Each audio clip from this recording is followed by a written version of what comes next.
Hi, this is Lynn Widmeyer, and today I am joined by two special guests.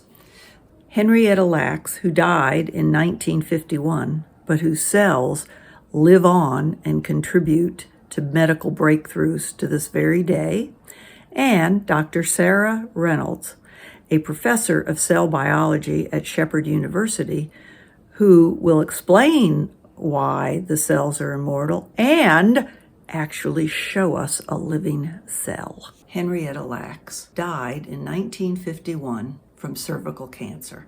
Obviously, she is not with us here today, but her cells are. When she checked into the hospital at Johns Hopkins University in 1951, she had a tumor quite large and incurable. She died shortly thereafter, but the cells that were collected for the biopsy proved to be quite extraordinary. They lived, they replicated, they duplicated, they survived in a lab setting for an unlimited time. These cells have been used throughout the world to develop medical approaches to HIV, infertility, polio, Parkinson's, even COVID.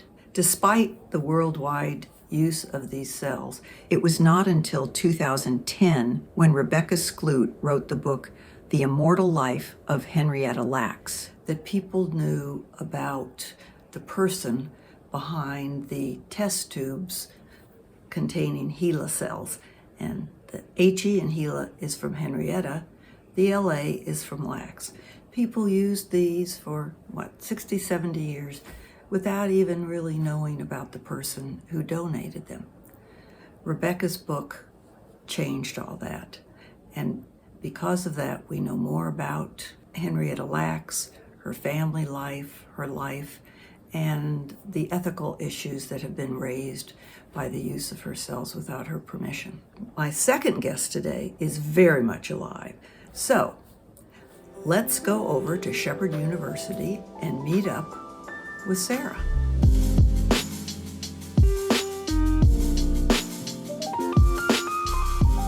With me today is Dr. Sara Reynolds, who is an assistant professor of biology here at Shepherd University. And I'm so excited that you're talking with me, doctor, because Sara works with HeLa cells in teaching and research projects.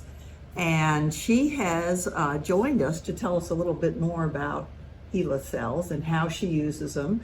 And later, and this, I am particularly excited about this, she's going to show us a living HeLa cell. That's right. Oh, so let's just start off by asking the basic question is, why are HeLa cells called immortal? Well, cells go through a process of cell division. And every time that a cell divides its DNA or divides the cell, a little bit of information gets lost. Oh. And so it's very important that your cell kind of puts your body kind of puts a clock on cells, so they can only divide a certain number of times. But one of the things for HeLa cells in particular is that we know that they lose a little bit of their DNA, the ends of the DNA, which is known as telomeres. And so if the telomeres get shorter with each division, that's part of the clock that actually causes the cells to essentially get old, not divide anymore, and die. And some cells, like stem cells, upregulate an enzyme called telomerase. Telomerase. And telomerase will actually extend those ends, giving you that immortal property that stem cells have. HeLa cells express telomerase, and in fact, the reason her cells express telomerase, they shouldn't. Cervical cells do not normally express telomerase, but they express telomerase in part because they've been transformed by a virus that gave her cancer. So she's doing this, her cells are doing this immortal process because they're cancerous. Henrietta Lacks had that perfect combination that comes once in a million years, I guess, where she had this sounds terrible, she had the right cancer and then the right cells that were attacked. She had a very, very aggressive cancer, cost her life, But where she sought treatment was in the place where they were also seeking to start growing immortal cells. And so the two happened to coalesce in exactly the right way for us to gain our first immortal cells. Because her cancer is so aggressive. Telomerase is only one thing that actually makes her cancer immortal. So she has others. But this telomerase, keeping her DNA full length the way it does, is one of the mechanisms that allow them to just divide forever. Well, thank you for that explanation, because I really did not have a clue as to why her particular cells were immortal. So Henrietta Lacks cells are one of many cell lines that we have today. So there are hundreds, maybe even thousands of cell lines that we have created since Henrietta's cells came first. So I have a whole series of different cell lines that I use for a variety of different purposes.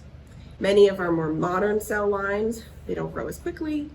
They're a little bit and this is a harder to cell grow. line that Henrietta Lacks died in 1951. Correct. So these are still growing and a-glowing 72 years later. 72 years later. Mm-hmm. And you know, it's a shame that she had to lose her life in order for us to get these cells. But well, I think one thing to phenomenal. point out is that the process of collecting Henrietta's cells had nothing to do with her death. correct. So Good Henrietta point. had a cancer. She had a cancer because she was infected by a sexually transmitted disease known as human papillomavirus.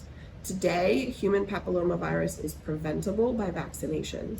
And so most young adults or teenagers, almost like preteen age, girls and boys, because HPV causes not only cervical cancer, but also oropharyngeal cancer. So boys should also get the HPV vaccines. Well, that's a good plug. But that virus was already in her body. She already had that virus, which had already caused her cancer, when she went to Johns Hopkins. So the collection of her cells, as atrocious as the violation was, the lack of permission that she gave did not have anything to do with her death. So that she would have died regardless of whether we had her cells or not. The problem is how she and her memory were treated. And I think that's almost a subject of a completely separate discussion, but Johns Hopkins itself, the university, did not make money from any of this. They spread it out, whoever wanted it could. And it wasn't until the biomedical companies sort of stepped in and started making, I read, billions. Yes, but many people had their cells collected at the same time as Henrietta. Henriettas are just the only ones that survived. That have become so famous. Mm-hmm. Well, with that background, I would like to see a HeLa cell. Let's go see HeLa's. Let's go see HeLa. Now, I'm going to show you HeLa cells using a microscope, Okay. so that they can blow up and you can actually see the individual cells. Are your students familiar with Henrietta Lacks? Or do They're you not share- familiar before I teach it in class. I'm going to sneak right past you so I can grab some cells. Oh my goodness, this is so exciting. So how often do you have to order, or, how often does one order of HeLa cells last? I don't ever have to order them. They're immortal. They keep dividing. Really? For me. Once I have ordered them once, Wow. I don't have to order them again. They have a lot of water in them, so there's going to be no color. They're a little harder to see when they're alive, which is why I'll show you some stained ones in a minute. Do not be afraid to just kind of go back and forth a little bit. So what am I looking for? I mean, I don't even know You'll what see I'm it. looking for. Okay. Okay. Cells. Wow. You mean it sort of looks like the surface of the moon?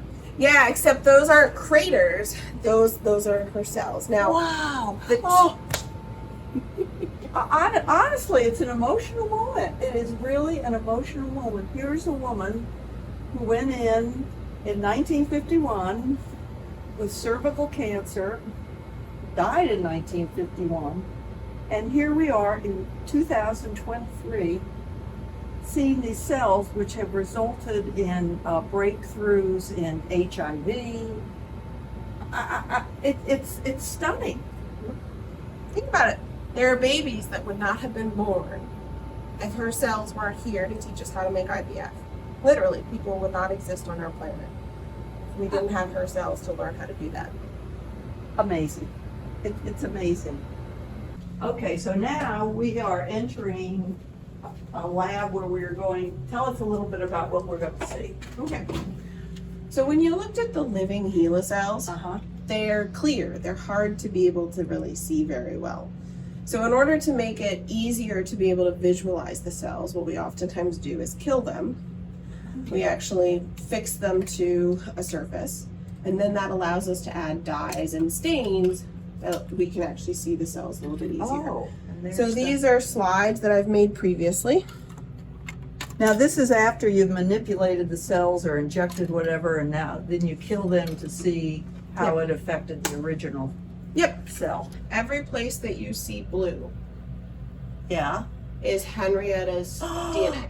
Oh my gosh. So every blue is a cell. Oh my gosh. Oh, goosebumps again. So for students in cell biology, they actually get to see the parts of the cell they learn about. This is such a fascinating story, and to actually see HeLa cells and to know they're being used in my community, it was a fabulous experience. Thank you. And I want to appreciate and thank you for coming here too, because the more awareness you bring to it, the more support I have to keep teaching it to my classes. And, you know, I have future doctors and nurses and clinicians and PhDs themselves who are there. And so the more we talk about this issue, the more I get to expose them to this ethics and these questions. And even though I don't always have the answers for them, it definitely keeps them intrigued and interested in this side of medicine and becoming ethical scientists and practitioners.